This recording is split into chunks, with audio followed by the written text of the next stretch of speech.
Why nobody called Yugi out for making up card effects? Some of Yugi's most famous victories only make sense if Duel Monsters cards can suddenly perform jobs that were never written on them. He attacks the moon, drops a castle onto an opponent's monsters, infects a dragon by fusing it with a zombie, and uses a ball of fur to block the eyes of an ancient magical creature. The strange part is how quickly everyone accepts it. His opponent may look shocked, but nobody stops the duel and asks Yugi to read the card again.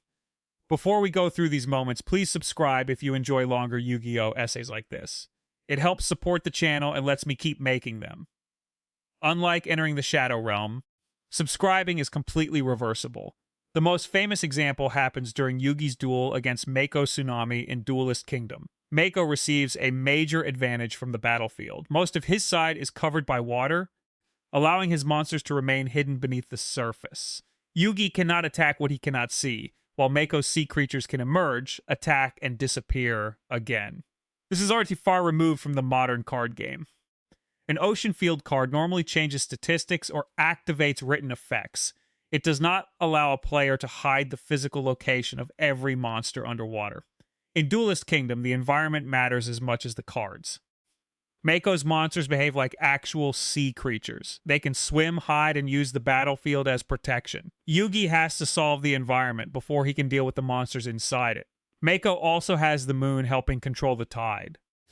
As the water rises, Yugi loses more of the available field. His monsters are pushed into a smaller area, and Mako expects the ocean to cover everything. Yugi responds by summoning Giant Soldier of Stone and ordering it to attack the moon. Giant Soldier of Stone is a normal monster. It has strong defense and a fairly simple purpose. There is no effect saying that it may abandon the duel, aim several thousand kilometers upward, and interfere with the Earth's tidal system. The attack works anyway. The moon is destroyed, the tide recedes, and Mako's monsters are left exposed on the dry field. Yugi can finally attack them and win the duel. Mako is surprised, but he does not accuse Yugi of cheating. The duel system accepts the command. The battlefield changes, and play continues. From the perspective of the physical card game, the move is complete nonsense. From the perspective of Duelist Kingdom, Yugi has used the same environmental logic Mako was already using. Mako gained protection because his monsters could physically hide inside water.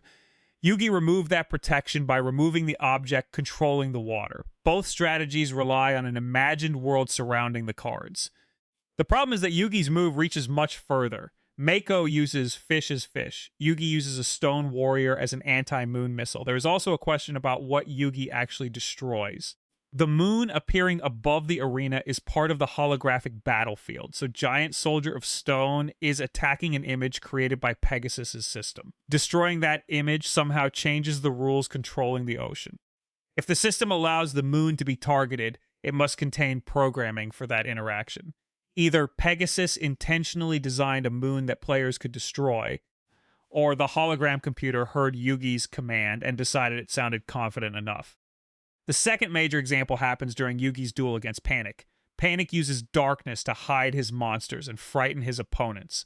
His castle of dark illusions floats above the field, supported by a flotation ring. The castle covers the arena in darkness and protects the creatures beneath it. Yugi eventually uses Swords of Revealing Light to expose the hidden monsters. He still has to defeat Panic's defensive formation, so he summons Catapult Turtle. Catapult Turtle's normal purpose is to launch one of the player's own monsters and convert part of that monster's attack power into damage. Even the original anime version gives it the basic concept of sacrificing a monster as ammunition. Yugi launches Gaia the Dragon Champion at the castle. He does not aim directly at Panic or one of the monsters. He targets the flotation ring beneath the castle. Gaia destroys it, leaving the castle suspended temporarily while Swords of Revealing Light remains active.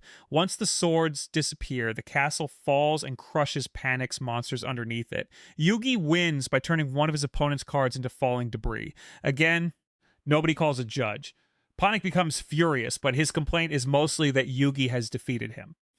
He never seriously argues that Castle of Dark Illusions does not contain an official rule about crushing every monster unlucky enough to be standing below it. The move has a certain internal logic. A floating castle needs something to keep it floating. Destroy that support, and gravity handles the rest. Yugi studies how the monster has been physically represented and finds a weakness outside its attack and defense points. It is also wildly unfair if none of these properties are written in the rules. Pawn Knight cannot reasonably calculate the risk of playing Castle of Dark Illusions if the flotation ring is a separate target with its own unwritten structural integrity. Imagine entering a modern tournament and being told your opponent destroyed the artwork on your card, causing the monster pictured beneath it to suffer a concussion. Yugi's victory against Panic reveals the basic philosophy of early duel monsters. Cards are treated as creatures and objects placed inside a shared imaginary environment. Their visual design creates possible abilities and weaknesses, even when those details are absent from the card's official description. This is closer to a tabletop role-playing game than the modern Yu-Gi-Oh! Card game. The players are partly duelists and partly storytellers. They describe what their monsters attempt, and the arena decides whether the action is allowed. Yugi is extremely good at this kind of game because he rarely limits a card to its obvious purpose. He studies the image, the environment, and the opponent's assumptions. If a castle floats, he asks what keeps it in the air. If water is rising, he asks what controls the tide. Most duelists try to defeat the monster. Yugi tries to understand who installed the ceiling. His duel against Kaiba provides an even stranger example. During their rematch at Duelist Kingdom, Kaiba summons the Blue Eyes Ultimate Dragon. The fusion combines all three of his Blue Eyes White Dragons into a monster with enormous attack power. Yugi cannot defeat it through a normal battle. He eventually uses polymerization in combination with another card to fuse Mammoth Graveyard with Kaiba's Blue Eyes Ultimate Dragon. This breaks several basic expectations at once. Mammoth Graveyard is not a valid material for Blue Eyes Ultimate Dragon. It belongs to Yugi, while the dragon belongs to Kaiba. Fusion normally creates a specific new monster using named materials. It does not allow a player to attach a random creature to an opponent's monster because the combination might be unpleasant. Yugi explains that Mammoth Graveyard is an undead monster, while Blue Eyes Ultimate Dragon is a creature of light. The incompatible properties cause the mammoth to infect the dragon. Blue Eyes Ultimate begins decaying and loses attack power each turn. Yugi has effectively turned polymerization into a biological weapon. Polymerization is supposed to combine monsters into something stronger. Yugi uses it to force a harmful organ transplant on Kaiba's dragon. Kaiba is understandably horrified. He has spent years collecting the 3 Blue Eyes cards required to create his ultimate monster, and Yugi attaches a mammoth skeleton to it. There is no card effect allowing Blue Eyes to refuse treatment. The move works because Duelist Kingdom treats monster types as physical and moral properties. Light and darkness can react. Undead creatures can corrupt living creatures. Flying monsters may avoid attacks from enemies that cannot reach them.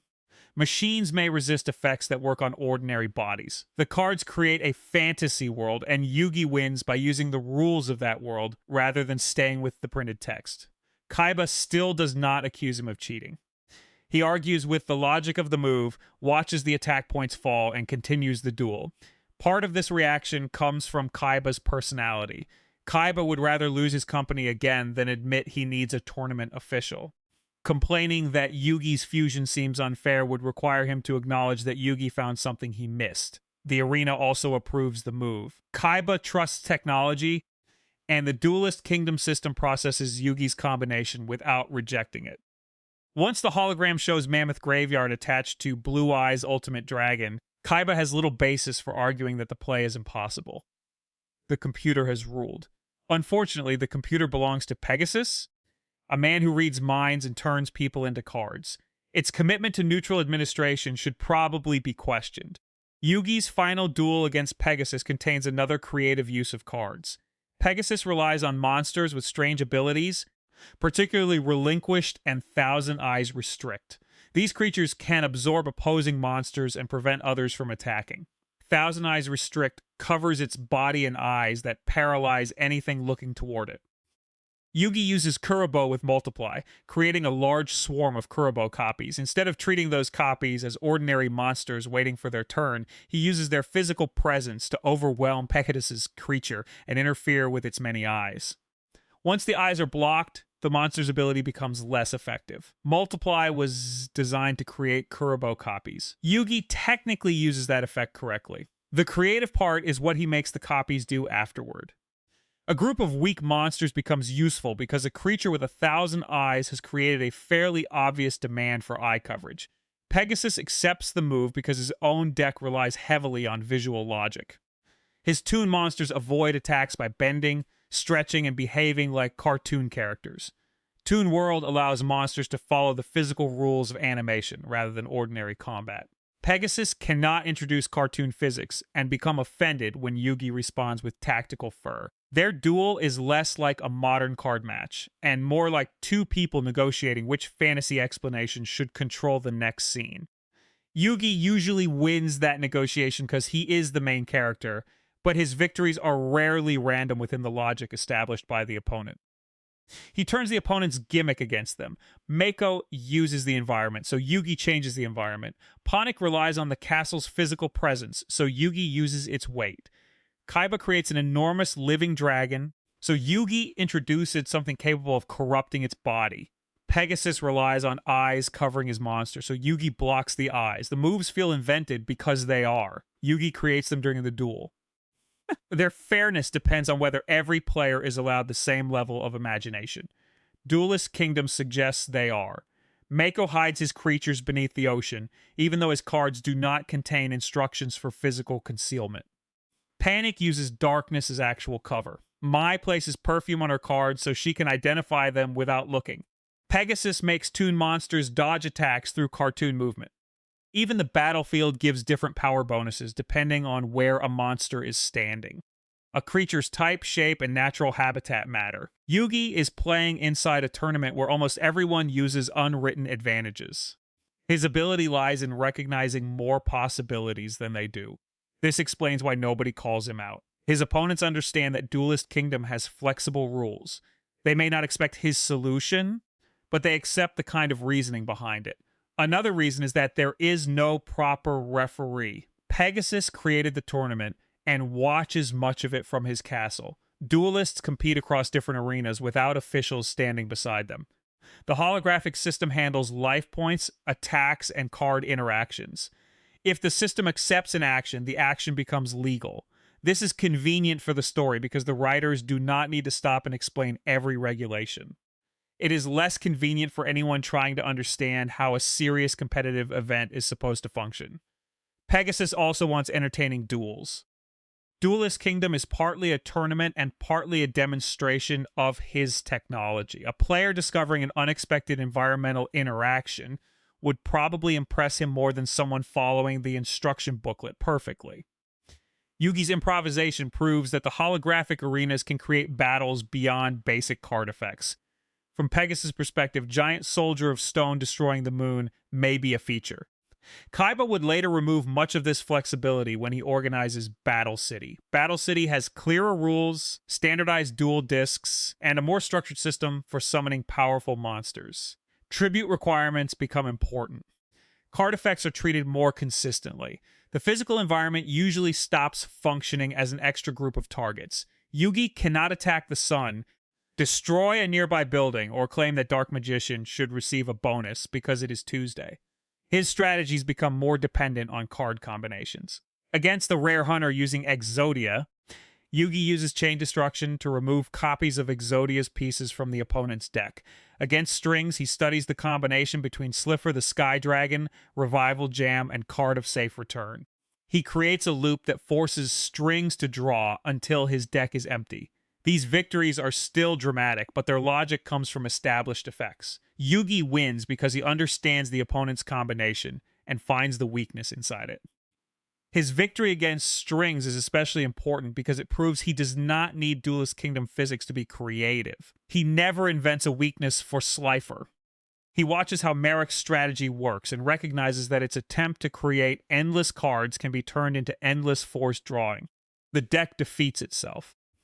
Battle City quietly confirms that many of the early duels belong to a different version of the game. The rules have become closer to the actual card game, even though the anime still uses exclusive effects and occasionally changes what a card does. This distinction matters when people accuse Yugi of cheating. Many cards in the anime have effects that differ from their real-world versions. A move may be legal in the show even when someone holding the physical card cannot repeat it. The characters are bound by the anime's rules, not the printed card sold to the audience years later. Using an anime-only effect is not cheating inside the story. The confusion comes from the series rarely explaining where a written effect ends and creative interpretation begins. Magical Hats is a good example. In the anime, it creates physical hiding places and can conceal cards within them. The hats become objects on the field, allowing Yugi to build strategies around where attacks land. The physical card handles the concept through a defined effect. The anime treats it like an actual magic trick taking place in the arena. The same applies to Multiply. The real card creates tokens under specific conditions. The anime sees a growing wall of Kurobos that can fill space, block movement, and interact with the opponent's monster. The anime asks what the effect would look like if it became real. Yugi asks what else that physical event could accomplish.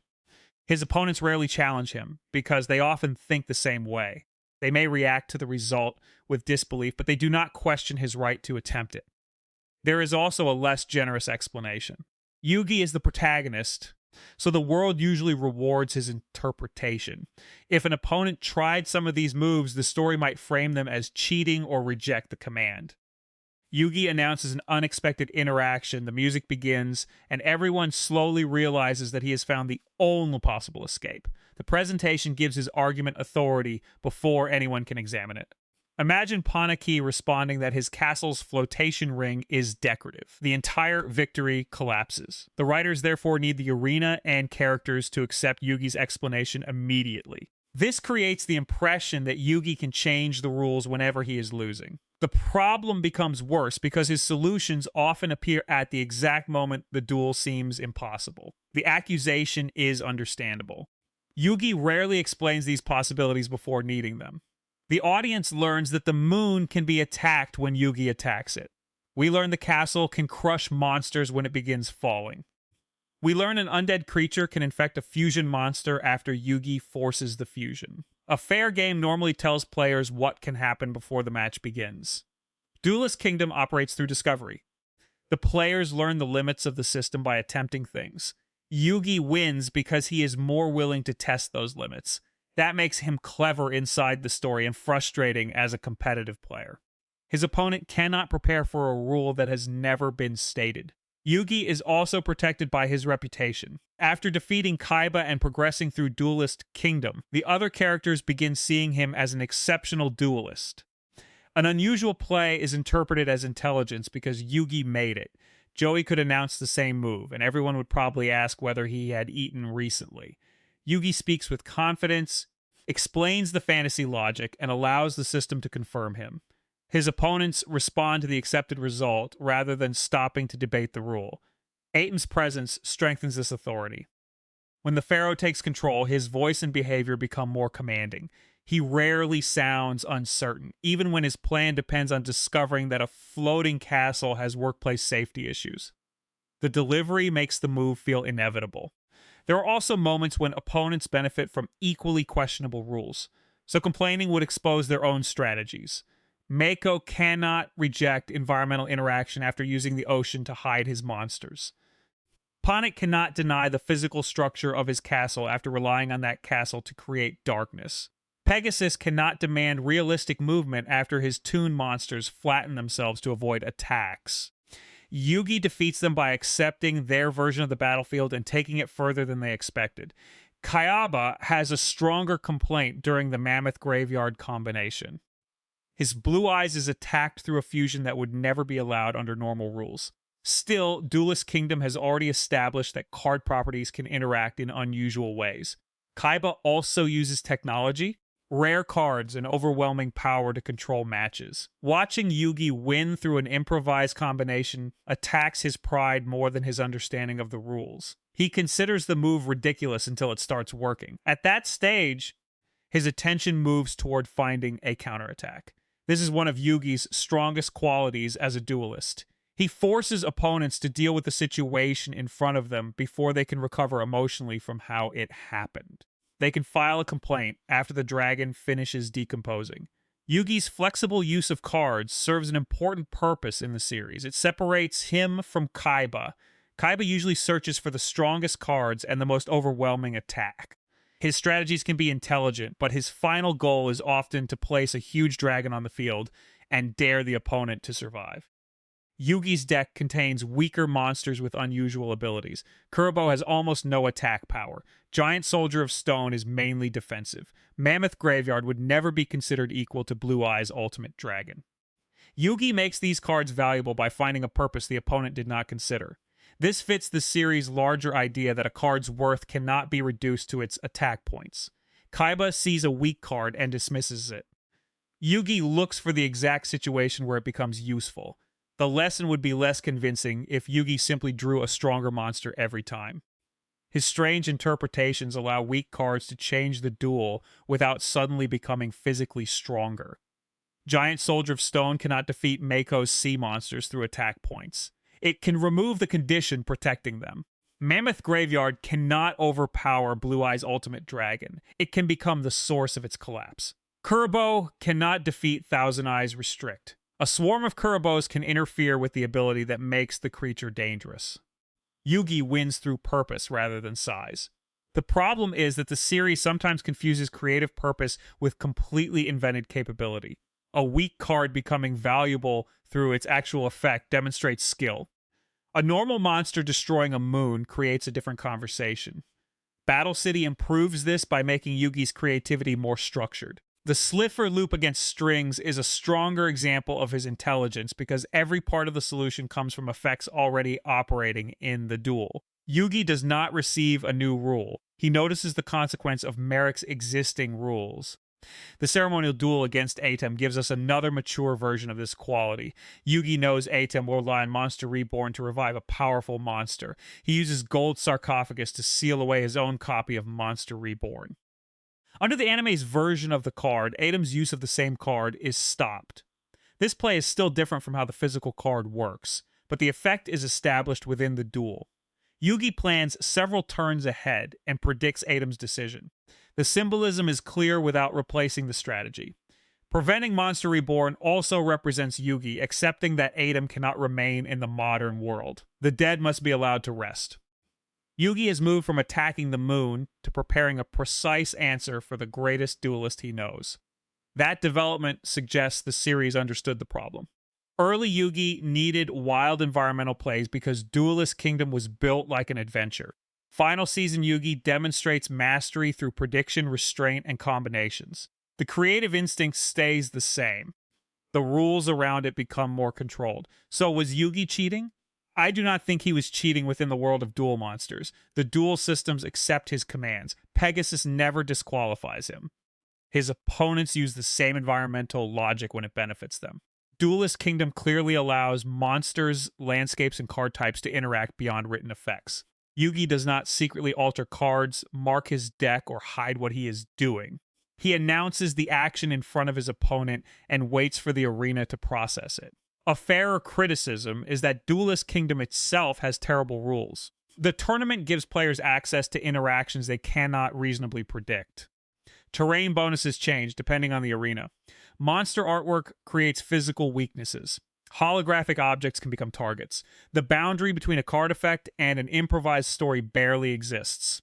Pegasus created a tournament where the best strategy may be describing your move before the other player has time to object.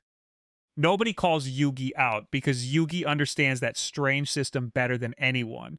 He treats every image as information and every battlefield feature as a possible card.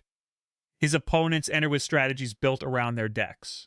Yugi plays the deck, the arena, and the fantasy world connecting them. There is still some main character privilege involved. The show nearly always accepts his interpretation because his victory is required. A few of his explanations would probably receive a less friendly response if Weevil attempted them. Yet dismissing every unusual move as cheating misses why those duels remain memorable. People still discuss the moon, the Falling Castle, and Mammoth Graveyard decades later, because those victories feel completely different from drawing a monster with higher attack. They show Yugi solving problems through imagination.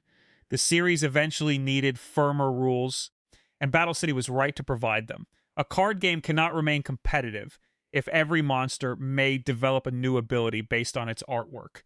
At some point, someone would play Beaver Warrior and claim it can destroy a dam. Duelist Kingdom was working with a different idea.